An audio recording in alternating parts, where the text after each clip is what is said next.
আওয়ালাম ইয়ারাল্লাযীনা কাফারু আন্নাস সামাওয়াতি ওয়াল আরদা কানাতা রাতকান ফাফাতাকনাহুমা আওয়ালাম ইয়ারাল্লাযীনা কাফারু অবিশ্বাসীরা ভেবে দেখে না কেন আন্নাস সামাওয়াতি ওয়াল আরদা আসমান সমূহ এবং জমিন কানাতা রাতকা উতপ্রুত ভাবে জড়ায় ছিল, একটা আরেকটার সাথে মিলিত ছিল, পৃথক পৃথক ছিল না, আলাদা আলাদা ছিল না, বরং ছোট্ট কণিকার মাঝে আসমান এবং জমিন জড়ায় ছিল। আমার আল্লাহ বলেন ফাফাতাকনাহুমা, বিগ ব্যাং যখন হয়ে গেল, মহাবিস্ফোরণ যখন হয়ে গেল, আগুনের টুকরাগুলি বড় হইতে লাগলো, গ্রহ তারা নক্ষত্র গ্যালাক্সি গ্যালাক্সি হয়ে গেল, আসমান আসমানের জায়গায় গেল, জমিন জমিনের জায়গায় গেল। আমার আল্লাহ বলেন ফাফাতাকনাহুমা, আসমান এবং জমিনকে আমি আল্লাহ পৃথক করে দিলাম। বলি সুবহানাল্লাহ। তোমরা বলো আসমান এবং জমিন এক ছিল, ১৫০০ বছর পরে বলতেছো বিগ ব্যাং আলাদা করে দিয়েছে। তোমরা বলতেছো প্রাকৃতিক ভাবে এমনটা হয়েছে। আল্লাহর কালাম বলে না না, মহান আল্লাহর কুদরত এমন একটা ছোট্ট কণিকার মধ্যে অস্বাভাবিক একটা ঘটনা ঘটাইলেন, অলৌকিক একটা ঘটনা ঘটাইলেন, বিগ ব্যাংয়ের মতো মহাবিস্ফোরণ ঘটাইলেন। প্রত্যেকটার থেকে আলাদা আলাদা গ্রহ তারা নক্ষত্র বানাইলেন, আসমান এবং জমিন বানাইলেন। আসমানকে দাঁড় করায় দিয়া আল্লাহ আসমানকে দেখায় দিয়া বলতেছেন আফালা ইয়ানজুরুনা ইলাল ইবিলি কাইফা খুলিকাত ওয়া ইলাস সামাই কাইফা রুফিয়াত। আসমানের দিকে তাকায় দেখো, আসমানকে আমি আল্লাহ জমিন থেকে আলাদা করে দিয়েছি। যে আল্লাহ রাব্বুল আলামিন শূন্য থেকে আসমানকে আলাদা করে সুতুন ছাড়া বিশাল আকাশকে এমন ভাবে বানায় দিলেন, সেই আল্লাহ রাব্বুল আলামিন সর্বময় ক্ষমতার অধিকারী, সন্দেহ নাই। ইন্নাল্লাহা আলা কুল্লি শাইইন কাদির, আল্লাহ হইতেছেন সকল ক্ষমতার উৎস। তাহলে আবার লক্ষ্য করার বিষয়, লক্ষ্য করার বিষয়, হুজুর চলে আসছেন। লক্ষ্য করার বিষয় হচ্ছে ইয়াসিন ওয়াল কুরআনিল হাকিমের মধ্যে মোটামুটি 2টা আয়াতের মধ্যে সংক্ষিপ্তভাবে 1 মিনিটে যে কথাটা বলতে চাই। ইয়াসিন আল্লাহ দিয়েছেন, অনর্থক না, ওর দরকার আছে। এখানের মধ্যে 3টা ফায়দার কথা বললাম। ইয়াসিন বলার দ্বারা আর কিছু হোক না হোক, কোরআনের আয়াত, এর দ্বারা প্রতি অক্ষরে সওয়াব আছে না নাই? ইয়াসিনের দ্বারা আল্লাহ এই শিক্ষা দিতেছেন আলিমুল গায়েব একমাত্র আল্লাহ, যিনি জানেন তিনি আলিমুল গায়েব, যিনি জানেন না তিনি আলিমুল গায়েব না। অতএব ইয়াসিনের অর্থ একমাত্র আল্লাহ জানেন, আল্লাহই আলিমুল গায়েব, অন্য কাউকে আলিমুল গায়েব বলা যাবে না।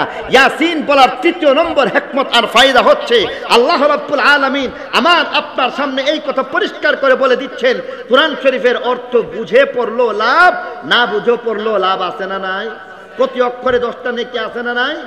ওয়াল কুরআনিল হাকিম, বিজ্ঞানময় কোরআনের শপথ। বিজ্ঞানময় কোরআনের শপথ বললে এখানের মধ্যে বিগ ব্যাং তথ্য কোরআন থেকে আমরা পাই, ঠিক কিনা জোরে বলেন? ইয়াসিনের মধ্যে ওয়াল কুরআনিল হাকিম বললে বিজ্ঞানের তথ্য ব্ল্যাক হোল আমরা এখানেই পাই। ইয়াসিন বলার মাধ্যমে, ওয়াল কুরআনিল হাকিম বলার মাধ্যমে বিজ্ঞানের সন্ধান আমরা এমন করে পাই যে পৃথিবী সম্প্রসারণশীল। এটাও কোরআন শরীফের মধ্যে আছে। আল মারকাজুল ইসলামী বড়দিঘির পার মাদ্রাসার 34তম বার্ষিক ইসলামী মহাসম্মেলনের আজকের এই সমাপনী অধিবেশনের জনাব সভাপতি মুআজ্জাজ ও মুহতারাম উলামায়ে কেরাম, মুরব্বিয়ান ইজাম, বেরাদারান ইসলাম, পর্দার আড়ালের মা ও বোনেরা, আল্লাহ পাকের দয়ার মেহেরবানি যে আল্লাহ তাআলা আমাকে আপনাকে বরকতময় এই দ্বীনি মজলিসে আসার বসার তৌফিক দান করলেন, আল্লাহর শুকরিয়া হিসাবে দিল থেকে সবাই বলি আলহামদুলিল্লাহ। আল্লাহ তৌফিক দিলে যে কোনো কাজ সহজ হয়ে যায়।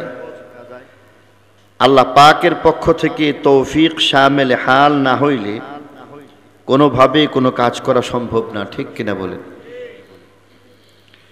দীর্ঘ সময় পর্যন্ত আপনারা বাংলাদেশের খ্যাতিমান আলেমে দ্বীন, বয়োজ্যেষ্ঠ বর্ষিয়ান আলেমে দ্বীন হযরতুল আল্লাম হযরত মাওলানা আজিজুল হক আল মাদানী সাহেব দামাত বারাকাতুহুমের বয়ান শুনছিলেন। আহলে ইলম মানুষ, উস্তাদ তুল্য বুজুর্গ ব্যক্তি। আমি আজকে ভালো লাগতেছে একদিক থেকে যে আমি তার দোয়া পাইলাম, আর ভিন্ন একটা বিষয় চিন্তা করে আজকে আমার মন খানিকটা খারাপ, কষ্ট পাচ্ছি। 2020 সনে আমি এই মাদ্রাসায় বার্ষিক মাহফিলে আসার সুযোগ হয়েছিল। আজকে আর সেই দিনের ব্যবধানটা এমন যে আজকে মনে হচ্ছে যেন অন্ধকারের মধ্যে আমরা রয়েছি, আর সেদিন আমরা জ্যোতির্ময় উজ্জ্বল প্রজ্জ্বল অন্তত 2 জন নক্ষত্র তুল্য নায়েবে নবী, বাংলাদেশের শ্রেষ্ঠ আলেমে দ্বীন মুরব্বী হযরতুল আল্লাহ উস্তাদ মুহতারাম হযরত মাওলানা মুফতি আব্দুল সালাম চাটগামী রহমতুল্লাহি আলাইহি ছিলেন। সেদিন আরো উপস্থিত ছিলেন আমাদের বাংলাদেশের অন্যতম মুরব্বী বাবুনগরী হুজুর রহমতুল্লাহি আলাইহি। আজকে ওনাদেরকে হারিয়ে বাস্তবিক অর্থে সারা বাংলাদেশ আজকে মুরব্বী হারা, ঠিক কিনা বলে? কিন্তু এর মধ্যেই আমাকে আপনাকে বেঁচে থাকতে হবে। মানুষ যখন সাগরের মধ্যে হাবুডুবু খাইতে থাকে তখন খড়কুটোর মধ্যেও আশ্রয় খোঁজার চেষ্টা করে। আজকে আমাকে আপনাকে দ্বীনি রাহবর হিসেবে বর্তমান হাটহাজারী মাদ্রাসার যেই সমস্ত আসাতেজায়ে কেরাম আছেন, মুরব্বীরা আছেন, তারাই আমাদের মুরব্বী, ঠিক কিনা বলেন? দোয়া করি আল্লাহ রাব্বুল আলামিন এই সমস্ত বুজুর্গানে দ্বীনের রফে দারাজাত করুক, তাদের কবরকে নূরের দ্বারা ভরপুর করে দিক, সবাই বলি আমিন। আমার পরে সমাপনী বক্তব্য নিয়ে আসবেন হযরতুল আল্লাহ হযরত মাওলানা উমর ফারুক সন্দীপী সাহেব দামাত বারাকাতুহুম, আপনাদেরকে নিয়ে দোয়া করবেন। তার আগে আমি সংক্ষিপ্তভাবে কিছু কথা বলতে চাই। কোরআনে পাক থেকে সূরা ইয়াসিন থেকে 2খান আয়াত আপনাদেরকে পড়ে শোনাইলাম। তিরমিজি শরীফ থেকে 1খান হাদিস আপনাদেরকে তেলাওয়াত করে শোনাইলাম। তার আলোকেই কিছু কথা বলতে চাই। তেলাওয়াতকৃত সূরা ইয়াসিনের মধ্যে সর্বপ্রথম যে আয়াত আমি তেলাওয়াত করলাম, কোরআনে পাকের মধ্যে এই ধরনের আয়াত আরো অনেক রয়েছে। এগুলিকে হুরুফে মুকাত্তাআত বলা হয়। এই হরফগুলিকে হুরুফে হিজাইয়ার মতো পড়া হয় না, বরং আলাদা আলাদা ভেঙ্গে ভেঙ্গে পড়া হয়। মুকাত্তা মানে হচ্ছে টুকরা। আলিফ বা তা সা যেইভাবে ভেঙ্গে ভেঙ্গে পড়া হয়, কোরআনে পাকের মধ্যে এই সমস্ত আয়াত যেই অক্ষরকে রাখা হয়েছে এগুলিকে ভেঙ্গে ভেঙ্গেই পড়তে হয়। আলিফ লাম মিম আলাদা আলাদা পড়া হয়। কোরআনে কারীমের মধ্যে এই 2 প্রকারের আয়াত সন্নিবেশিত হয়েছে। প্রথমোক্ত আয়াত, এগুলিকে হুরুফে মুকাত্তাআত বলা হয়, এর অর্থ কেউ জানে না। দ্বিতীয় যেই আয়াত পড়া হয়েছে ওয়াল কোরআনিল কারীম, এটা কোরআন শরীফের স্বাভাবিক যেই আয়াত সেগুলির মতো। কোরআনে পাককে আল্লাহ রাব্বুল আলামিন হুদাল্লিন নাস হিসেবে আখ্যায়িত করেছেন। কোরআন শরীফ আমার আপনার জন্য হেদায়েতের আলোকবর্তিকা। কোরআন শরীফ আমাদের সামনে এমন একটা আলো, যেই আলো দিয়ে দেখে দেখেই আমরা দুনিয়া এবং আখিরাতের পথ চলি, পাথেও।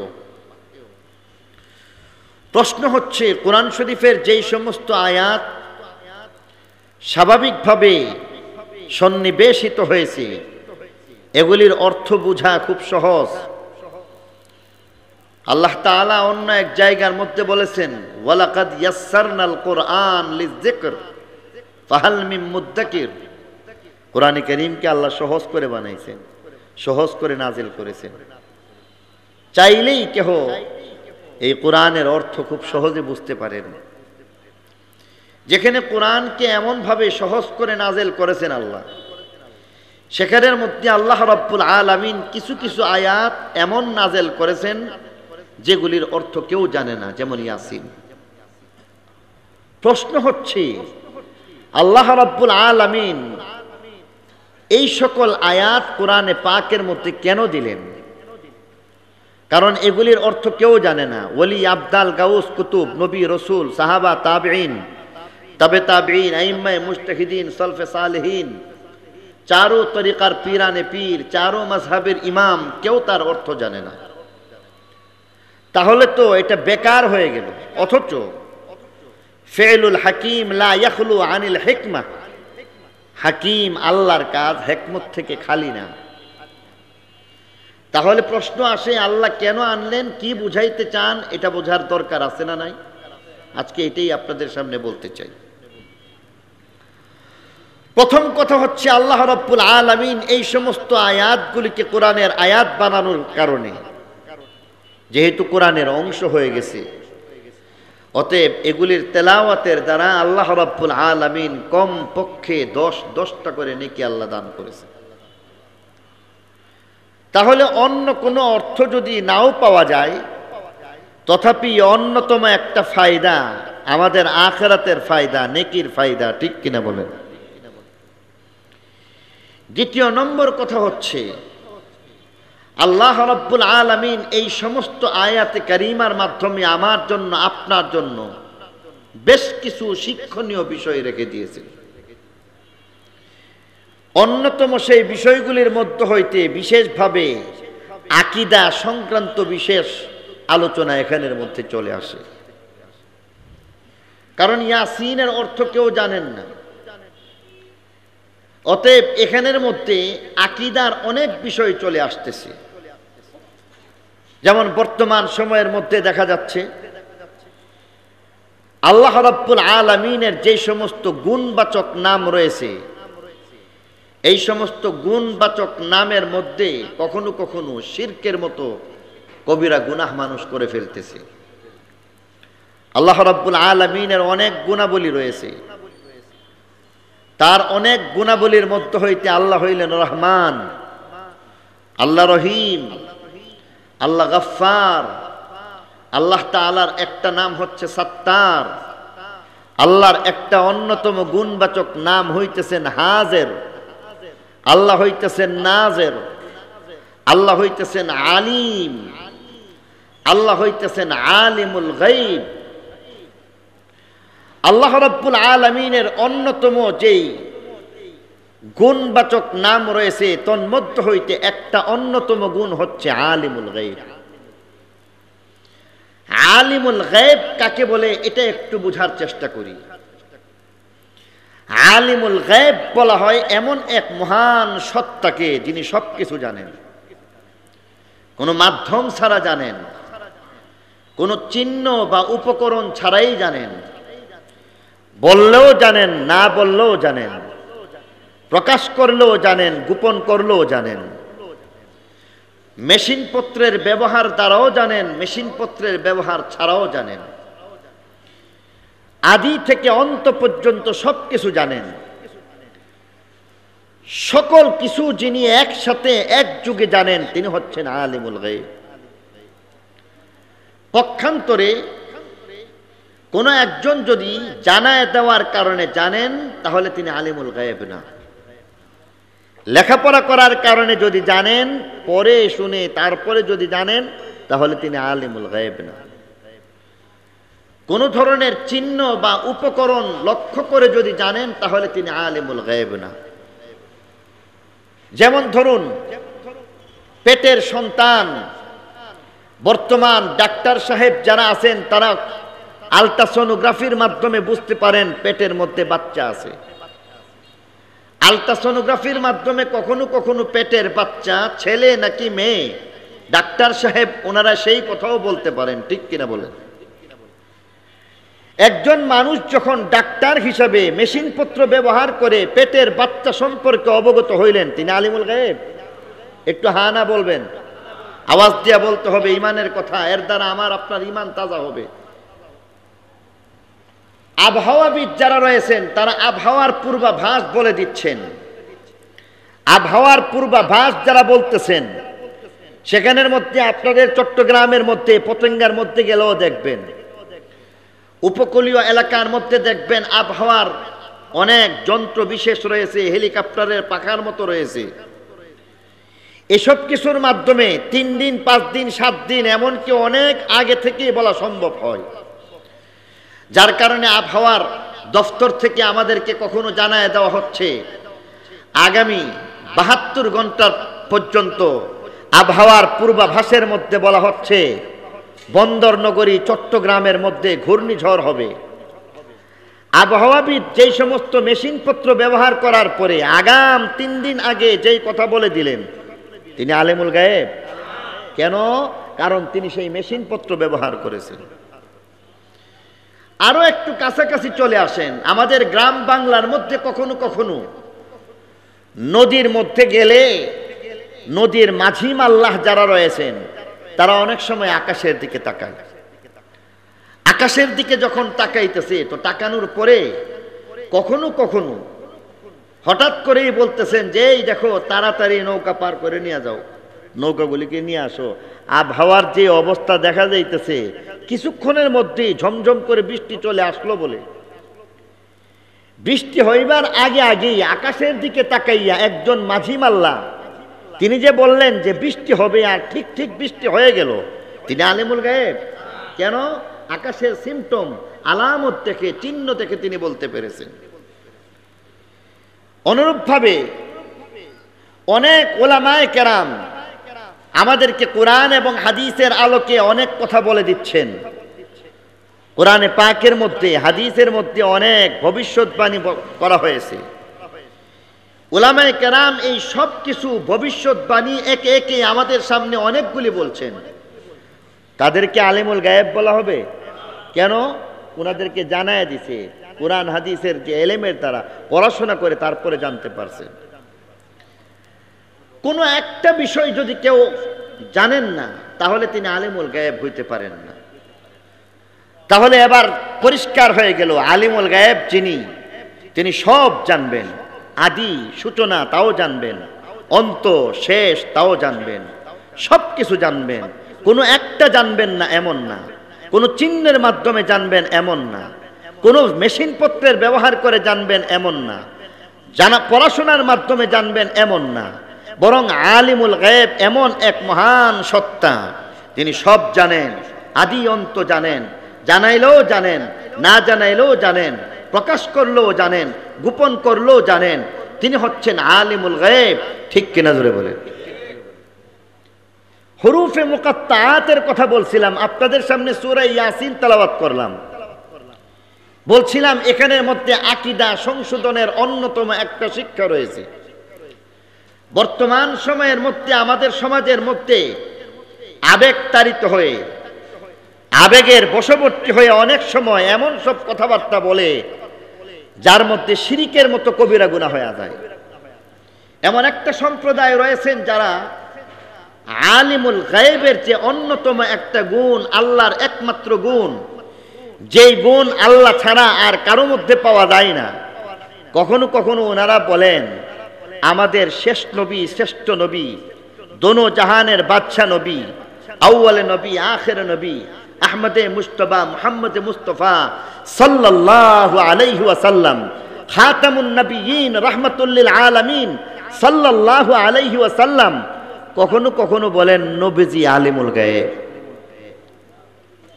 যারা এই ধরনের আকীদা পোষণ করতেছে আল্লাহ রাব্বুল আলামিন তাদের জন্য এই ইয়াসিন এবং ইয়াসিনের মতো হুরুফে মুকাত্তাআতের মাধ্যমে যেই সমস্ত আয়াত সন্নিবেশিত হয়েছে আল্লাহ তাদেরকে সবক দিয়েছেন। আল্লাহ বলতেছেন ইয়াসিন, যার অর্থ সম্পর্কে তাফসীরের কিতাবের মধ্যে বলা হয় আল্লাহু আ'লামু বিমুরাদিহি বিযালিক, এর অর্থ একমাত্র আল্লাহ জানেন, আল্লাহ ছাড়া তার অর্থ কেউ জানেন না। আদম আলাইহিস সালাম থেকে নিয়ে শেষ নবী পর্যন্ত কেউ জানেন না, ওলি আবদাল গাউস কুতুব জানেন না, সাহাবা, তাবেঈন, তাবে তাবেঈন, আইম্মায়ে মুজতাহিদিন জানেন না? বড় পীর আব্দুল কাদের জিলানী রহমাতুল্লাহি আলাইহি তার অর্থ জানেন না? খাজা মুঈনুদ্দিন চিশতি আজমিরি রাহিমাহুল্লাহ ইয়াসিনের অর্থ জানেন না? বাহাউদ্দিন নকশবন্দি রাহিমাহুল্লাহ এর অর্থ জানেন না? খাজা কুতবুদ্দিন বখতিয়ার কাকি রাহিমাহুল্লাহ তার অর্থ জানেন না? বড় মুফতি সাহেব রাহিমাহুল্লাহ তার অর্থ জানেন না? হযরত হাবিবুল্লাহ সাহেব রহমতুল্লাহি আলাইহি তার অর্থ জানেন না? হযরত হামিদ সাহেব রাহিমাহুল্লাহ তার অর্থ জানেন না? আহমদ শফি রাহিমাহুল্লাহ তার অর্থ জানেন না? দুনিয়ার কোনো মুফাসসির মুহাদ্দিস জানেন না? আল্লাহ রাব্বুল আলামিন এবার আমার জন্য আপনার জন্য কেমন যেন চোখে আঙ্গুল দিয়া জানায়া দিতেছেন, যিনি জানেন তিনি আলিমুল গায়ব, যিনি জানেন না তিনি আলিমুল গায়ব না। অতএব ইয়াসিনের অর্থ নবীজি জানেন না, নবীজি অবশ্যই অবশ্যই আলিমুল গায়ব হবেন না। ইয়াসিন দিয়ে দিলাম, আমার আল্লাহ বলতেছেন তার দ্বারা আকীদা সংশোধন করো, যেখানের মধ্যে এর অর্থ একমাত্র জানেন আল্লাহ। যেহেতু জানেন আল্লাহ তিনি আলিমুল গায়ব, নবীজি জানেন না, অতএব তাকে আলিমুল গায়ব বলা যাবে না। তাই বলে নবীজির মর্যাদার মানহানি হয় না, কারণ যাকে যেই মর্যাদা আমার আল্লাহ দিছেন তাকে সেই মর্যাদা দিতে হইবে। নবীজির মর্যাদা এমন, তিনি আউয়ালে নবী আখিরে নবী রাহমাতুল লিল আলামিন। আল্লাহ হইলেন রব্বুল আলামিন, নবী আমার রাহমাতুল লিল আলামিন। যার ব্যাপারে কবি বলেন ये फूल न होता तो कलियों का तबस्सुम भी न होता, ये गुल न होता तो बुलबुल का तरन्नुम भी न होता। মহান আল্লাহ এই শিক্ষা দেওয়ার জন্য হুরুফে মুকাত্তাআত ফিট করে দিলেন। কোথাও আমার আল্লাহ বলেছেন আলিফ লাম মিম, এর অর্থ যিনি জানেন তিনি আলিমুল গায়ব। কোথাও বলেছেন হামিম, এর অর্থ যিনি জানেন তিনি আলিমুল গায়ব। ইয়াসিন, এর অর্থ যিনি জানেন তিনি আলিমুল গায়ব। হুরুফে মুকাত্তাআত যতগুলি রয়েছে তার অর্থ যিনি জানেন তিনি আলিমুল গায়ব, আর তাকে ছাড়া অন্য কাউকে কোশ্চিনকালে এই গুণ বন্টন করে দেওয়া যাবে না। বরং এখানের মধ্যে শিরক থেকে বাঁচতে হবে। এখানের মধ্যে শিরকের বদবু যেখানে চলে আসবে সেখানের মধ্যে মখলুককে শামিল করা যায় না। তাহলে এতক্ষণ আলোচনার একটা বিষয় হচ্ছে এমন যে দ্বিতীয় যে কারণ বলা হচ্ছিল যে ইয়াসিন তথা এই ধরনের হুরুফে মুকাত্তাআতের মাধ্যমে আল্লাহ রাব্বুল আলামিন আমাকে আপনাকে অবশ্যই কোনো একটা মেসেজ দিয়েছেন, ঠিক কিনা জোরে বলেন। এর মেসেজটার নাম হচ্ছে আলিমুল গায়ব। কে? আরো জোরে বলতে হবে, কে? আলিমুল গায়ব কে? বরং আল্লাহ না বলে বলুন একমাত্র আল্লাহ। কারণ আলিমুল গায়ব একমাত্র আল্লাহ যদি না বলা হয় তাহলে হয়তো বা কেউ এমন কথাও বলে ফেলতে পারেন আসল আলিমুল গায়ব আল্লাহ, আর মাঝে মধ্যে ছোটখাটো আলিমুল গায়ব নবীজি, বড় পীর আব্দুল কাদের জিলানী, এই ধরনের গাউসে পাক সহ এই ধরনের কিছু নাম আমাদের সামনে চলে আসতে পারে। এই কারণে বলা হচ্ছে একমাত্র আলিমুল গায়বকে। ইয়াসিন আমাকে আপনাকে সেই শিক্ষা দিচ্ছেন, ঠিক কিনা জোরে বলেন। তৃতীয় নম্বর কারণ হচ্ছে এখানের মধ্যে আরো একটা আকীদা সংশোধনের ব্যবস্থা আল্লাহ রাব্বুল আলামিন করে দিয়েছে। এই আকীদা সংশোধনের একটা ব্যবস্থা হচ্ছে বর্তমান সময়ের মধ্যে আমাদের দেশের মধ্যে কিছু এমন একটা সম্প্রদায় রয়েছে, এমন একটা জামাত রয়েছে যারা নিজেদেরকে দাবি করে আহলে হাদিস। এমন একটা জামাত আছে না নাই? কিন্তু আমার বুঝে আসে না তারা আহলে হাদিস কেমন করে হয়। আপনাদের জানা মতে হাদিস মানলে আহলে হাদিস না না মানলে? কথা বলেন। হাদিস তো যে মানবে তাকে আহলে হাদিস বলা উচিত, ঠিক কিনা বলেন? হাদিস মানলে আহলে হাদিস, কোরআন মানলে আহলে কোরআন। কিন্তু আমাদেরকে অবাক হয়ে দেখতে হচ্ছে মাঝে মধ্যেই যারা দাবি করে নিজেরা আহলে হাদিস, দেখি যে তারা হাদিস মানে না। মাঝে মধ্যেই তারা নিজেদেরকে দাবি করে যে আমরা হাদিস হাদিস করতেছি, অথচ দেখা যায় হাদিস অমান্য করতেছি। এর মধ্যে হইতে অনেকগুলি কারণ বলা যায়, আজকে সেই সব কারণ বলা সম্ভব না। ওই সমস্ত আহলে হাদিস নামধারী সম্প্রদায় যারা রয়েছেন তাদেরকে মাঝে মধ্যেই দেখা যায় এমন কথা বলেন, যেই কোনো বিষয়ের মধ্যে কথা বলতে চাইলে বলেন যে হাদিস দিয়া দলিল দাও। আবার হাদিস হইলে আবার শুধু চলবে না, সহিহ হাদিস লাগবে, মারফু হাদিস লাগবে। এই ধরনের শর্ত জুড়াইয়া দিয়া বলতে চান আমাদের সামনে সহিহ, সরি, মারফু, এবং যেখানের মধ্যে কোনো ধরনের সাংঘর্ষিক হবে না এমন কোন একটা হাদিস নিয়ে আসো। আমি তাদেরকে বলতে চাইব, 2 রাকাত নামাজ শুধু সহিহ হাদিস কেন, জয়ীফ হাদিস মিলাইয়া পারলে নিয়ে আসো। শুধু 2 রাকাত নামাজকে যদি সাবিত করতে চাও, সহিহ হাদিস বললাম না, সাথে আমি জয়ীফ হাদিসের কথাও বললাম। এমন কিছু হাদিস নিয়ে আসো যে হাদিসগুলি স্বাভাবিকভাবে গ্রহণযোগ্য হয় না, এমন সব হাদিস নিয়েও আসো। কিন্তু তোমাদের কাছে আমার আবদার হচ্ছে শুধুই হাদিসের দ্বারা 2 রাকাত নামাজ সাবিত করবে। কিয়ামতের সূর্য উদয় হবে পশ্চিম আকাশের মধ্যে, ততক্ষণ পর্যন্ত সময় বেঁধে দিলেও 2 রাকাত নামাজের প্রত্যেকটা বিষয়কে কেবল হাদিসের দ্বারা প্রমাণ করা সম্ভব না। বরং আমাদের ক্ষেত্রে বলা হচ্ছে হাদিসের দ্বারা নয়, বরং আমাদের শরীয়তের দলিল হচ্ছে 4টা দলিল: কুরআন কারীম, হাদিসে নববী, ইজমায়ে উম্মত, কিয়াসে শরঈ তথা কুরআন, হাদিস, ইজমা, কিয়াস, এই 4টা দলিলের ভিত্তিতে ইসলাম তথা ইসলামের বিধিবিধানগুলি দাঁড়িয়ে আছে, এর ব্যতিক্রম করা সম্ভব না। সে যাই হোক, বর্তমান সময়ের আহলে হাদিস নামধারী যেই সমস্ত লামাযহাবী ভাইয়েরা আছেন তাদের মধ্য হইতে মাঝে মধ্যে এমন অনেক কথা শোনা যায়। এদের অন্যতম একটা মাসআলা হচ্ছে এমন, তারা মাঝে মধ্যেই বলতে থাকেন যে কোরআন শরীফ যে তেলাওয়াত করেন, কোরআন শরীফ পড়ছেন যে ভালো কথা, অর্থ বুঝেননি। মাঝে মধ্যেই এমন প্রশ্ন করতে দেখা যায়।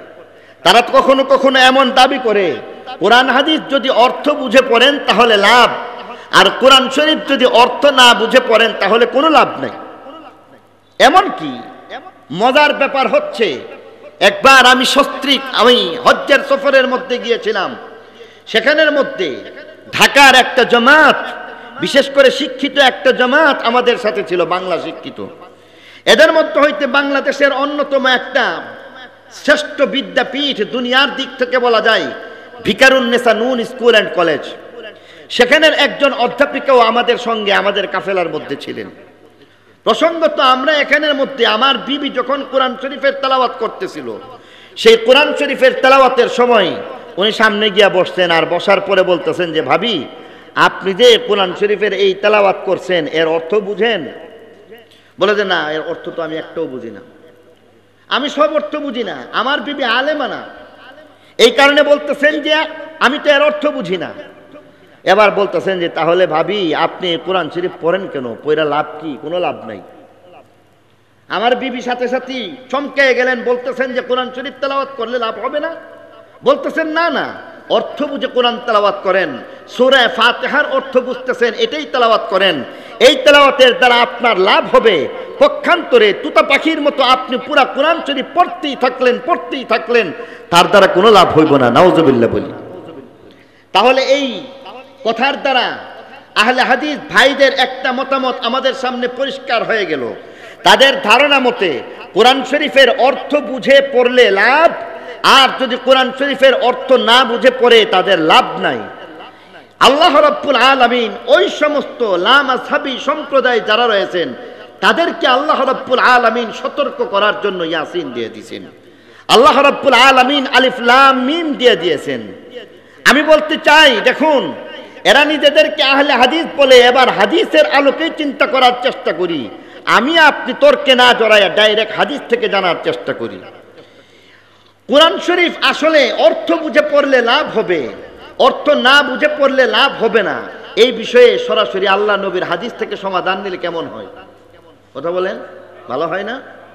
এবার আসুন আপনাদের সামনে জামিআ তিরমিজি শরীফ থেকে একখান হাদিস তেলাওয়াত করে শোনাইলাম।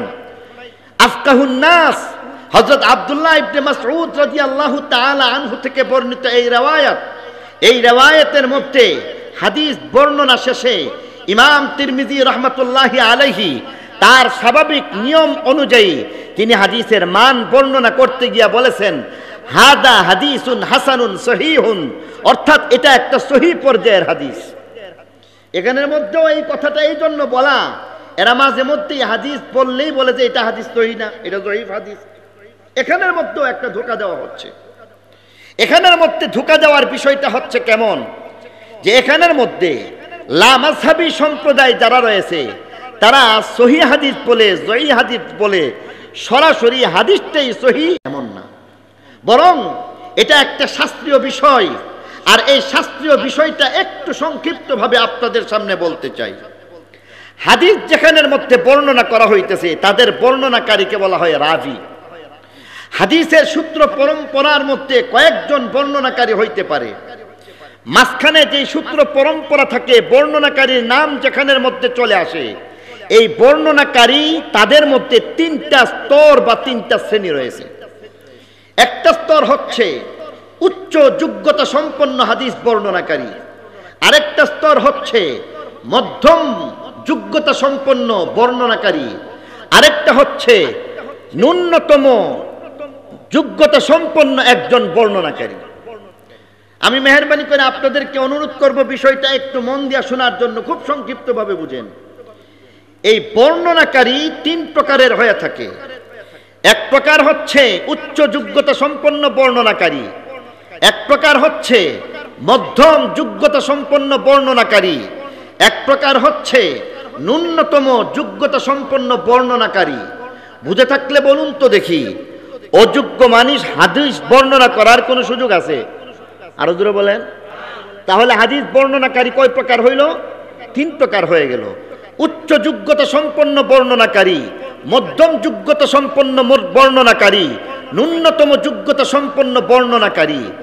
উচ্চ যোগ্যতা সম্পন্ন বর্ণনাকারীর বর্ণিত হাদিসকে বলা হয় সহিহ হাদিস। মধ্যম যোগ্যতা সম্পন্ন বর্ণনাকারীর হাদিস বর্ণিত হাদিসকে বলা হয় হাসান পর্যায়ের হাদিস। আর ন্যূনতম যোগ্যতা সম্পন্ন বর্ণনাকারী যদি হাদিস বর্ণনা করে তাহলে সেই বর্ণিত হাদিসকে বলা হয় জয়ীফ পর্যায়ের হাদিস। বুঝে থাকলে বলুন তো দেখি, সরাসরি হাদিসের কথা না বর্ণনাকারীর কথা? এটা একটা শাস্ত্রীয় বিষয়।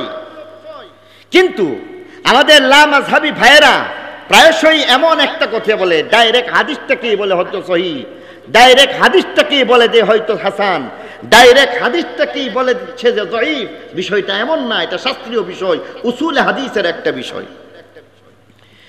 সে যাই হোক, বলতেছিলাম হযরত আব্দুল্লাহ ইবনে মাসউদ রাদিয়াল্লাহু তাআলা আনহু থেকে বর্ণিত riwayat-এর মধ্যে আল্লাহ রাসূল তিরমিজি শরীফের হাদিসের মধ্যে বর্ণনা করতেছেন। আল্লাহ রাসূল ফরমান, মান ক্বারাআ হারফাম মিন কিতাবিল্লাহ ফালাহু বিহি হাসানাহ ওয়াল হাসানাতু বিআশরি আমসালিহা। আল্লাহর রাসূল ফরমান, মান ক্বারাআ হারফাম মিন কিতাবিল্লাহ,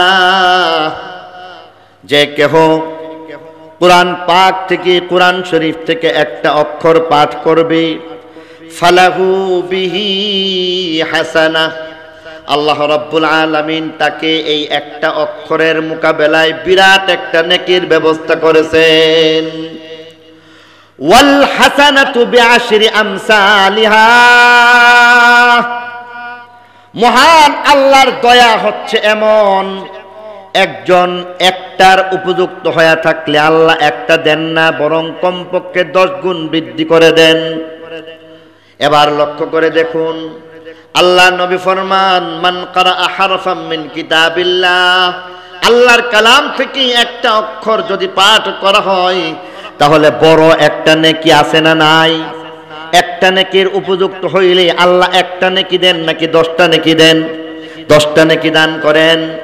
দ্বিতীয় পর্যায়ে আমার আল্লাহর নবী ফরমান, লা আকুলু আলিফ লাম মিম হারফুন, আমি এই কথা বলি না আলিফ লাম মিম তিনটা মিলে একটা অক্ষর হয়ে গেছে।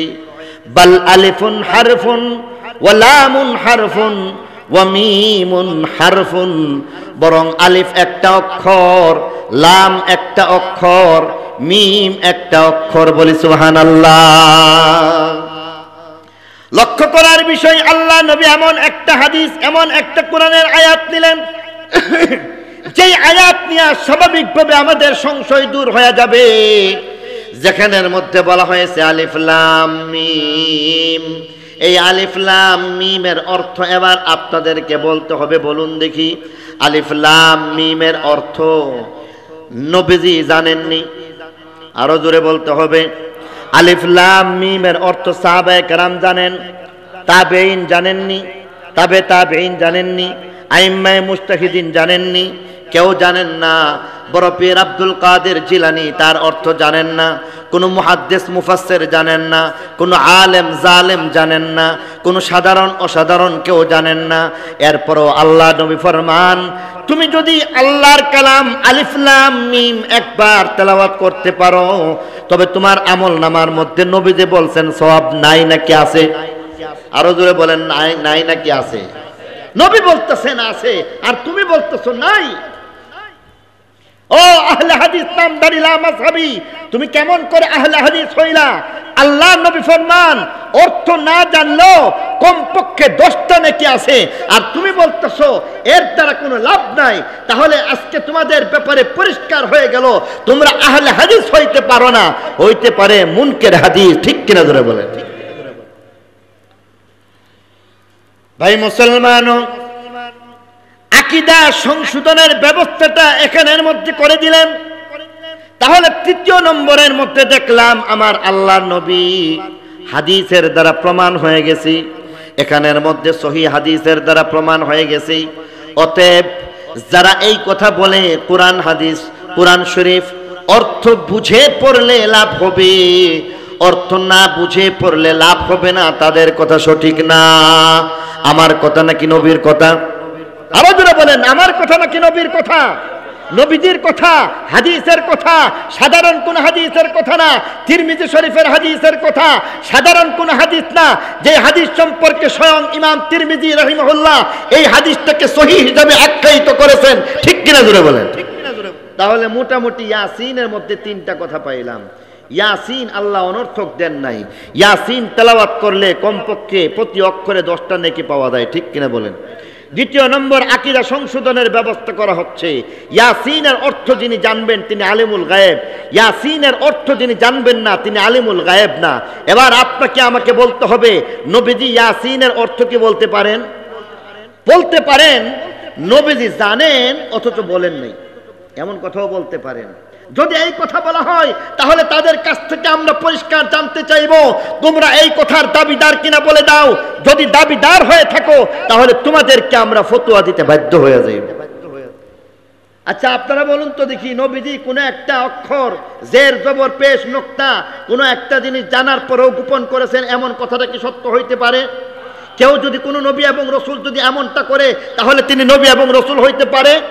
নবী সম্পর্কে তুমি এত বড় বেয়াদবি করবা, তুমি মুসলমান কেমন করে হইবা? যদি বলতে চাও নবীজি জানার পরেও বলছে না, তাহলে তোমাদেরকে আমরা কাফের ফতোয়া দিতে বাধ্য হয়ে যাইব। ঠিক কিনা জোরে বলেন? তৃতীয় নম্বরে বলা হচ্ছে আকীদা সংশোধন করো। আহলে হাদিস ভাইরা, আকীদা সংশোধন করো, এই কথাকে শুধরাও। কোরআন শরীফের অর্থ না বুঝে পড়লে লাভ নাই, এমন কথা তোমরা যারা বলবা তোমাদেরকে আকীদা সংশোধনের জন্য অনুরোধ করা হচ্ছে। আল্লাহ নবী ফরমান, অর্থ না বুঝে পড়লেও আলিফ লাম মিমের দ্বারা প্রতি অক্ষরে কমপক্ষে 10টা নেকি পাওয়া যায়। বুঝা গেল? তোমরা যদি এমন কথা বলো তাহলে তোমরা আহলে হাদিস হইতে পারো না। বরং যদি আহলে হাদিস হইতে চাও এই কথা তোমাদেরকে অবশ্যই মানতে হবে, কোরআন শরীফ অর্থ বুঝে পড়া দরকার, তবে না বুঝে পড়লেও সওয়াব আছে না নাই? অবশ্যই সওয়াব আছে। দ্বিতীয় নম্বর আয়াতের মধ্যে আল্লাহ ফরমান ওয়াল কুরআনিল হাকীম, ওয়াল কুরআনিল হাকীম। আল্লাহ বলেন বিজ্ঞানময় কোরআনের শপথ নিলাম, বিজ্ঞানময় কোরআনের শপথ। অনেক অর্থের মধ্যে হইতে একটা অর্থ হইল বিজ্ঞানময় কোরআনের শপথ। এবার প্রশ্ন হচ্ছে, কোরআন শরীফের মধ্যে আসলেই কি বিজ্ঞান আছে নাকি নাই? এই বিষয়টা আজকে আমাকে আপনাকে ভাবতে হবে। আমাকে আপনাকে যদি ভাবতে হয় তাহলে আমরা অবাক হয়ে দেখব, বরং সারা পৃথিবী অবাক হয়েছে, বিশ্বয়ে হতবাক হয়েছে। বারবার কোরআন শরীফের মধ্যে বিজ্ঞানকে পাওয়া গেছে, ঠিক কিনা বলেন? কোরআন শরীফের মধ্যে ব্ল্যাক হোল রয়েছে, কোরআন শরীফের মধ্যে ব্ল্যাক হোলের মতো বিজ্ঞান রয়েছে, কোরআন শরীফের মধ্যে চিকিৎসা বিজ্ঞান রয়েছে, কোরআন শরীফের মধ্যে জড় পদার্থের যে, কোরআন শরীফের মধ্যে এখানের মধ্যে বিজ্ঞানের পরতে পরতে যা কিছু পাওয়া যাচ্ছে আজকে একে একে সব কিছু পাওয়া যায়। ছোট্ট কয়েকটা কথা বলেই আমি বিদায় নিতে চাইব। কোরআন শরীফের মধ্যে চিকিৎসা বিজ্ঞানী কেমন করে আছে? আজ থেকে ১৫০০ বছর আগে আল্লাহ নবী ফরমান, খাবারের মধ্যে যদি মাছি বসে যায়, আল্লাহ নবী ফরমান তাহলে এই একটা মাছির যে দানা রয়েছে তাকে পুরাটাকে সেখানে ডুবিয়ে দাও। পানির মধ্যে বসে গেছে, খাবারের মধ্যে বসে গেছে, তরল মধুর মধ্যে বসে গেছে, পুরা মাছিটাকে সার ভিতরে ডুবাইয়ে দেওয়ার কথা আল্লাহ নবী ফরমান। কেন ফরমান? আল্লাহ নবী ১৫০০ বছর আগে বিজ্ঞানের কথা আমাদেরকে জানায় দিয়া বলতেছেন, মাছির একটা ডানার মধ্যে পয়জন রয়েছে, আরেকটা ডানার মধ্যে প্রতিষেধক রয়েছে। যখন মাছি কোনো খাবারের মধ্যে বসে তখন যেই ডানার মধ্যে পয়জন থাকে সেই পয়জনটা সেখানের মধ্যে ছেড়ে দিচ্ছে, পক্ষান্তরে যখন তাকে দ্বিতীয় ডানা সহ সেখানের মধ্যে ডুবিয়ে দেওয়া হয় তখন প্রতিষেধকে হয়ে যায় এবং এই খাবারের মধ্যে কোনো ধরনের পয়জন অবশিষ্ট থাকে না। ১৫০০ বছর পরে বিজ্ঞান এই কথা বলতে বাধ্য হয়েছে, ঠিকই মাছির একটা ডানার মধ্যে পয়জন আছে। আমি তো বলতে চাই, তোমরা ১৫০০ বছর পর্যন্ত গবেষণা করার পরে মাছির একটা ডানার মধ্যে পয়জন আছে এটা বলেছো। সত্যবাদী নবী, সত্যায়িত নবী ১৫০০ বছর আগেই সেই কথা বলেছে। একটা ডানার খবর বের করতে তোমাদের ১৫০০ বছর লাগছে, আরেকটা ডানার মধ্যে যে প্রতিষেধক রয়েছে এটার জন্য আরো ১৫০০ বছর তোমাদেরকে গবেষণা করতে হবে। এবার বলার উদ্দেশ্য হইতেছে, বলুন তো দেখি কোরআনের মধ্যে বিজ্ঞান আছে নাকি নাই? চিকিৎসা বিজ্ঞান আছে নাকি নাই? কোরআনের মধ্যে চিকিৎসা বিজ্ঞান রয়েছে।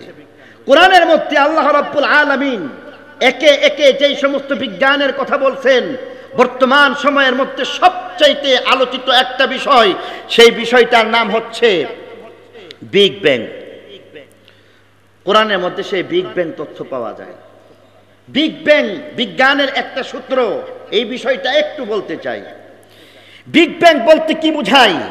বিগ ব্যাং মানে হচ্ছে মহাবিস্ফোরণ। বিগ ব্যাং তথ্যটা আসছে পৃথিবী সৃষ্টির রহস্য থেকে নিয়ে। পৃথিবী সৃষ্টির যে রহস্যের কথা বলা হচ্ছে, সেই রহস্যের মধ্যে বলা হচ্ছে পৃথিবী সৃষ্টির আগে কিছুই ছিল না, বরং পৃথিবী সৃষ্টির আগে আল্লাহ রাব্বুল আলামিন একটা অলৌকিকভাবে পৃথিবীকে সৃষ্টি করেছিলেন। বিজ্ঞান এটাকে বলতেছে প্রাকৃতিকভাবে সৃষ্টি করা হয়েছে। আমরা বলি কুদরতিভাবে, অলৌকিকভাবে, তারা বলে প্রাকৃতিকভাবে। বিজ্ঞান বলতেছে প্রাকৃতিকভাবে এই পৃথিবীকে সৃষ্টি করা হয়েছে। কেমন করে? এবার একটু লক্ষ্য করবেন, খেয়াল দিয়া মন দিয়া শুনলে খুব কঠিন জিনিস না। আর তাছাড়া আমরা তো মৌলবী মানুষ, বিজ্ঞানের ছাত্রও না, উস্তাদও না। এই কারণে খুব সংক্ষিপ্তভাবে বুঝার মতো করে একটু আপনাদেরকে বলতে চাই। আমার আঙ্গুলের মাথাটা দেখেন, আঙ্গুলের মাথাটা দেখেছেন? খুব লম্বা না ছোট্ট? এই এতটুকু মনে করে, অর্থাৎ স্কেল নিয়ে 1 সেন্টিমিটারের কথা বলা হয়েছে। আমি আঙ্গুলের মাথাটার কথা বললাম। 1 সেন্টিমিটারকে বলা হচ্ছে কোটি কোটি ভাগে ভাগ করো। 1 সেন্টিমিটারকে কোটি কোটি ভাগে ভাগ করো কেন বললাম? কারণ বিজ্ঞানীরা যে হিসাব দিয়েছে সেই হিসাব অনুযায়ী আমি আপনাদের সামনে অঙ্কের সংখ্যাটা বলতে ব্যর্থ হয়েছে, আমি পারি না। 1 লেখে ডান পাশে একটা শূন্য দিয়েছেন, কত হইল? আপনারা আমার কথা বুঝেন নাকি বুঝেন না? বুঝলে মেহেরবানি করে উত্তর দেন। একটা কঠিন বিজ্ঞানের সাবজেক্ট, এই বিষয়টা আপনাদেরকে উত্তর দিলে বুঝবো যে বুঝতেছেন। 1 লিখে ডান পাশে একটা শূন্য, কত হইল? 2টা শূন্য দিলেন কত হইল? 3টা শূন্য দিলে, 4টা শূন্য দিলে, এমন করে করে একটার পরে একটা শূন্য দিতে থাকেন। এক লেখার পরে তার ডান পার্শ্বে 33টা শূন্য বসান, সংখ্যা কত হয় বলেন? আমি অন্তত পক্ষে এটা বলতে পারি না, ক্যালকুলেটর এমন কি আমি ব্যক্তিগতভাবে কম্পিউটারের মধ্যে হিসাব করে পাই নাই। অনেক বড় একটা হিসাব হয়ে যায়। অবশ্য হিসাব যে নাই তা তো না, অবশ্যই বিজ্ঞানীরা এই হিসাব দিয়েছেন। বলা হচ্ছে 34 সংখ্যার বিরাট একটা যে সংখ্যা হয়, এত ভাগের 1 ভাগ 1 সেন্টিমিটারকে ভাগ করেন, অর্থাৎ আমার আঙ্গুলের মাথাটাকে কোটি কোটি ভাগে ভাগ করেন। সহজে বুঝাই দিলাম। আঙ্গুলের এই মাথাটাকে যদি কোটি কোটি ভাগে ভাগ করা হয়, তাহলে তার মধ্যে যে একটা ছোট্ট কণিকা হবে, এটা চোখে দেখা সম্ভব হবে? অনুবীক্ষণ যন্ত্রের দ্বারাও দেখা সম্ভব হবে না। বরং বিজ্ঞানীরা তাদের গবেষণার কার্যে ব্যবহার করার মতো যেই সমস্ত অত্যাধুনিক যেই বিষয়াবলী রয়েছে, মেশিনপত্র রয়েছে, হয়তো তার দ্বারা সম্ভব। এমনকি আমাদের বাংলাদেশে সেই অতি সূক্ষ্ম কণিকা, এটাকে আবিষ্কার করা আদৌ সম্ভব কিনা অন্তত আমার জানা নাই। এটাকে বলা হয়, আমরা মাদ্রাসার ছাত্ররা বলি জুজউল্লাযী লা ইয়াতাজাজ্জা, সহজে বোঝার জন্য। জুজউল্লাযী লা ইয়াতাজাজ্জা তথা এমন একটা কণিকা, যেই কণিকা চোখেও দেখা সম্ভব না। বিজ্ঞানীরা বলতেছে এত ছোট্ট একটা কণিকা হয়েছিল। এই ছোট্ট একটা কণিকার মধ্যে বিগ ব্যাংয়ের মতো একটা মহা বিস্ফোরণের ঘটনা ঘটছিল। আপনাদেরকে খুব সহজে বুঝাইতে বলতে চাই, সিম চিনেন তো? সিম কথা বুঝেন? সিমের বিচিতে দেখছেন, সিমের বিচির মধ্যে 2টা অংশ থাকে, দেখেছেন? সিমের বিচির মধ্যে যেমন 2টা অংশ থাকে, ঠিক তেমনি ভাবে ওই অতি সূক্ষ্ম যেই কণিকা রয়েছে, সেই কণিকার মাঝখানে একটা বিরাট বিস্ফোরণ ঘটছে। এটা কেমন করে? তারা বলে প্রাকৃতিক ভাবে। আর কোরআন এবং হাদিস থেকে আমরা যেটা বুঝি, এটা আল্লাহর কুদরতে সবকিছু সম্ভব, ঠিক কিনা বলেন? কুদরতি ভাবে তার ভিতর থেকে এমন ভাবে একটা মহা বিস্ফোরণ হয়েছে। মহা বিস্ফোরণ হয়ে যাওয়ার পরে এখানের মধ্যে 2টা অস্বাভাবিক অবস্থা সৃষ্টি হয়েছে। একটা অস্বাভাবিক অবস্থা হচ্ছে, এখান থেকে লক্ষ লক্ষ কোটি কোটি আগুনের কণিকা বের হয়ে গেছে। যেমন ভাবে দেখবেন ওয়েল্ডিং মেশিন দ্বারা লোহার মধ্যে যখন জোড়া দেওয়ার জন্য একটা আগুনের মতো একটা কিছু লাগানো হয়, তখন আগুন ফুলের মতো ছড়াইতে থাকে। দেখেছেন কখনো? আপনারা দেখেন নাই? এলাকাতে ওয়ার্কশপ নাই? ওয়ার্কশপের মধ্যে দেখবেন একটা লোহার সাথে আরেকটা লোহা যখন জোড়া লাগায়, মাঝখানে একটা মেশিন দিয়ে একটা বড় একটা এমন ইয়ের মতো পাইপের মতো এটা যখন লাগায়, লাগানোর সঙ্গে সঙ্গে তার মধ্যে শর্ট হইতে থাকে, এটা গলে যায় এবং আগুনগুলি ফুলের মতো ছড়াইতে থাকে। দেখেছেন? উত্তরটা দিন, আপনাদের কাছে জানতে চাই, আপনারা কি দেখেছেন? ঠিক এমন ধরনেরই একটা অবস্থা হয়েছে। এখানে অনেকগুলি ফুলকি আগুনের টুকরার মতো এমন ভাবে ছড়ায় গেছে। এই আগুনের টুকরা লক্ষ লক্ষ কোটি কোটি টুকরা যখন হয়ে গেছে, বলা হচ্ছে এখানের মধ্যে মাঝখান দিয়ে যখন আগুনের টুকরা হয়ে গেছে, সিমের বিচি যেমন ভাগ হয়ে যায়, প্রত্যেকটা ভাগ থেকে এমন ভাবে এটা ভাগ হয়ে গেছে, প্রত্যেকটা ভাগ থেকে লক্ষ লক্ষ আগুনের টুকরা বের হয়েছে, নিচের ভাগ থেকে লক্ষ লক্ষ আগুনের টুকরা বের হয়েছে। আর এই আগুনের টুকরাগুলি বেলুন যেমন ভাবে ফু দিলে ফুলতে শুরু করে, এক একটা আগুনের টুকরা অটোমেটিক আস্তে করে ফুলতে বড় হইতে শুরু করছে আল্লাহর কুদরতে। এগুলি বড় হওয়ার পরে স্বাভাবিকভাবে এখানের মধ্যে ব্যতিক্রম আরেকটা ঘটনা ঘটছে। সেই ঘটনাটা হচ্ছে, স্বাভাবিকভাবে আপনি যখন কোনো একটা গুলি দিবেন, কোনো একটা ঢিল যখন আপনি সেইভাবে মারতে শুরু করবেন, যেমন আপনাদেরকে আমি দেখাচ্ছি, আমি এই কাগজের টুকরাটা নিলাম, আমি এই টুকরাটাকে যখন এইভাবে ফেলে দিলাম, তো এই টুকরাটা ফেলে দেওয়ার পরে এখানে যেই গতি ছিল সেখানে কি সেই গতি আছে? কথা বলেন কেন? এটা যত দূরে যাবে গতি বাড়বে না কমবে? কমবে। বরং সেখানের মধ্যে একটা পর্যায়ে গতি যখন শেষ হয়ে যায় তখন আস্তে করে নিচে পড়ে যায়, ঠিক কিনা বলেন? তাহলে কোনো একটা জিনিসকে যদি ঢিল দেওয়া হয়, বন্দুক দিয়ে যদি গুলি করা হয়, যত দূরে যাইবে তত গতি কমতে থাকবে। পক্ষান্তরে বিগ ব্যাং তথ্যের মধ্যে যে আগুনের ফুলকির গুলির কথা বলা হয়েছে, এক একটা বড় বড় বেলুনের মতো ফুলতে এবং বড় হইতে শুরু করেছে। আরেকটা হচ্ছে, যত দূরে যাচ্ছে তত গতি বাড়ছে। এটার গতি বাড়ছে না কমছে? এটা এখানে যেই গতি সেখানে সেখানে যাওয়ার পরে গতি কমলো, কিন্তু বিগ ব্যাংয়ের মধ্যে যে আগুনের টুকরা বের হয়েছে এখানে যেই গতি আছে সেখানে যাওয়ার পরে কি সেই গতি না আরো বাড়ছে? ডাবল হয়ে গেছে। এখানে যদি গতি থাকে 1, সামনে যাওয়ার পরে হয়ে গেছে 2, আরো সামনে যাওয়ার পরে হয়ে গেছে 4, আরো সামনে যাওয়ার পরে হয়ে গেছে 8, আরো সামনে যাওয়ার পরে হয়ে গেছে 16, আরো সামনে যাওয়ার পরে হয়ে গেছে 32, আরো সামনে যাওয়ার পরে হয়েছে 64। এমন করে আনুপাতিক হারে গতি কেবল বাড়তেই শুরু করেছে। বাড়তে বাড়তে আগুনের টুকরার মধ্যে দুইটা বিষয়, একটা হলো গতি বাড়ছে আর একটা হচ্ছে ছোট্টগুলি আস্তে আস্তে বড় হইতেছে। এই দুইটা জিনিস একে একে যেই দুই অংশ ছিল, একটা অংশ উপরে একটা অংশ নিচে, এমন ভাবে চতুর্দিকে ছড়ায় গেল। আর এই যে আগুনের টুকরাগুলি বড় হইতে শুরু করলো, এই বড় হইতে হইতে এক পর্যায়ে কখনো এটা গ্রহ হয়ে গেছে, কখনো এটা নক্ষত্র হয়ে গেছে, কখনো এটা উপগ্রহ হয়ে গেছে। আর এইভাবেই আকাশের মধ্যে গ্রহ, তারা, নক্ষত্র, গ্যালাক্সি, গ্যালাক্সি গুচ্ছ, আসমান, জমিন, এই সব কিছু সৃষ্টি হয়ে গেছে। বুঝে থাকলে বলুন তো দেখি, এই আসমান এবং জমিন এইভাবে আলাদা আলাদা হয়ে এক সময় সৃষ্টি হয়েছে, অথচ এক সময় আসমান এবং জমিন এটা একসাথে ছিল, ঠিক কিনা বলেন? কি ছিল? ছোট্ট একটা কণিকা, মনে আছে তো? এই কণিকাই হচ্ছে এমন, আসমান আসমানের জায়গায় গেছে, জমিন জমিনের জায়গায় চলে আসছে। তাহলে বিগ ব্যাং তথ্য আমাকে আপনাকে বলতেছে আসমান এবং জমিন আলাদা ছিল না একটা ছিল? আরো জোরে বলতে হবে, আসমান এবং জমিন এক ছিল, বিগ ব্যাংয়ের মাধ্যমে আলাদা হয়েছে। আসমান আসমানের জায়গায় গেল, জমিন জমিনের জায়গায় বলল। খুব সহজে আপনাদেরকে বোঝানোর চেষ্টা করলাম, বিগ ব্যাং তথ্য এটাই বলতেছে। এবার আসুন কোরআনের দিকে তাকাই, কোরআন কি বলে? আল্লাহ বলতেছেন, আওয়ালাম ইয়ারাল্লাযীনা কাফারু আন্নাস সামাওয়াতি ওয়াল আরদা কানাতা রাতকান ফাফাতাকনাহুমা। আওয়ালাম ইয়ারাল্লাযীনা কাফারু, অবিশ্বাসীরা ভেবে দেখে না কেন?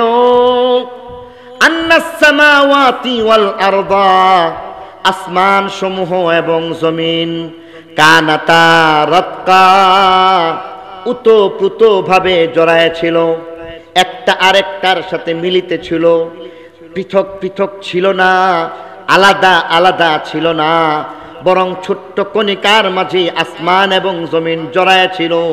আমার আল্লাহ বলেন ফাফাতাকনাহুমা, বিগ ব্যাং যখন হয়ে গেল, মহাবিস্ফোরণ যখন হয়ে গেল, আগুনের টুকরাগুলি বড় হইতে লাগলো, গ্রহ, তারা, নক্ষত্র, গ্যালাক্সি গ্যালাক্সি হয়ে গেল, আসমান আসমানের জায়গায় গেল, জমিন জমিনের জায়গায় গেল।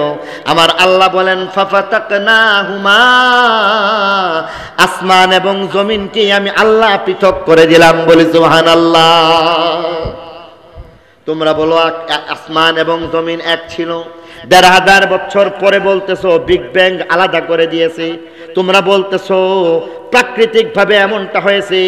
আল্লাহর কালাম বলে না না, মহান আল্লাহর কুদরত এমন একটা ছোট্ট কণিকার মধ্যে অস্বাভাবিক একটা ঘটনা ঘটাইলেন, অলৌকিক একটা ঘটনা ঘটাইলেন, বিগ ব্যাংয়ের মতো মহাবিস্ফোরণ ঘটাইলেন। প্রত্যেকটার থেকে আলাদা আলাদা গ্রহ, তারা, নক্ষত্র বানাইলেন, আসমান এবং জমিন বানাইলেন। আসমানকে দাঁড় করায় দিয়ে আল্লাহ আসমানকে দেখায় দিয়া বলতেছেন, আফালা ইয়ানজুরুনা ইলাল ইবিলি কাইফা খুলিকাত ওয়া ইলাস সামাই কাইফা রুফিয়াত। আসমানের দিকে তাকায় দেখো, আসমানকে আমি আল্লাহ জমিন থেকে আলাদা করে দিয়েছি। যে আল্লাহ রাব্বুল আলামিন শূন্য থেকে আসমানকে আলাদা করে সুতুন ছাড়া বিশাল আকাশকে এমন ভাবে বানায় দিলেন, সেই আল্লাহ রাব্বুল আলামিন সর্বময় ক্ষমতার অধিকারী, সন্দেহ নাই। ইন্নাল্লাহা আলা কুল্লি শাইইন কাদির, আল্লাহ হইতেছেন সকল ক্ষমতার উৎস। তাহলে আবার লক্ষ্য করার বিষয়, লক্ষ্য করার বিষয়, হুজুর চলে আসছেন। লক্ষ্য করার বিষয় হচ্ছে ইয়াসিন ওয়াল কুরআনিল হাকিমের মধ্যে মোটামুটি 2টা আয়াতের মধ্যে সংক্ষিপ্তভাবে 1 মিনিটে যে কথাটা বলতে চাই। ইয়াসিন আল্লাহ দিয়েছেন, অনর্থক না, ওর দরকার আছে। এখানের মধ্যে 3টা ফায়দার কথা বললাম। ইয়াসিন বলার দ্বারা আর কিছু হোক না হোক, কোরআনের আয়াত, এর দ্বারা প্রতি অক্ষরে সওয়াব আছে না নাই? ইয়াসিনের দ্বারা আল্লাহ এই শিক্ষা দিতেছেন আলিমুল গায়েব একমাত্র আল্লাহ, যিনি জানেন তিনি আলিমুল গায়েব, যিনি জানেন না তিনি আলিমুল গায়েব না। অতএব ইয়াসিনের অর্থ একমাত্র আল্লাহ জানেন, আল্লাহই আলিমুল গায়েব, অন্য কাউকে আলিমুল গায়েব বলা যাবে না। ইয়াসিন বলার তৃতীয় নম্বর হিকমত আর ফায়দা হচ্ছে আল্লাহ রাব্বুল আলামিন আমার আপনার সামনে এই কথা পরিষ্কার করে বলে দিচ্ছেন, কোরআন শরীফের অর্থ বুঝে পড়লো লাভ, না বুঝে পড়লো লাভ আছে না নাই? প্রতি অক্ষরে 10টা নেকি আছে না নাই? ওয়াল কোরআনিল হাকিম, বিজ্ঞানময় কোরআনের শপথ। বিজ্ঞানময় কোরআনের শপথ বললে এখানের মধ্যে বিগ ব্যাং তথ্য কোরআন থেকে আমরা পাই, ঠিক কিনা জোরে বলেন? ইয়াসিনের মধ্যে ওয়াল কোরআনিল হাকিম বললে বিজ্ঞানের তথ্য ব্ল্যাক হোল আমরা এখানেই পাই। ইয়াসিন বলার মাধ্যমে, ওয়াল কোরআনিল হাকিম বলার মাধ্যমে বিজ্ঞানের সন্ধান আমরা এমন করে পাই যে পৃথিবী সম্প্রসারণশীল, এটাও কোরআন শরীফের মধ্যে আছে। আল্লাহ রাব্বুল আলামিন এই বিজ্ঞানময় কোরআনকে গ্রহণ করে দুনিয়া এবং আখিরাতের সফলতা অর্জন করার তৌফিক দান করুক। সুবহানা রাব্বিকা রাব্বিল ইজ্জাতি আম্মা ইয়াসিফুন ওয়া সালামুন আলাল মুরসালিন ওয়ালহামদুলিল্লাহি রাব্বিল আলামিন। আসসালামু আলাইকুম ওয়া রাহমাতুল্লাহি ওয়া বারাকাতুহু।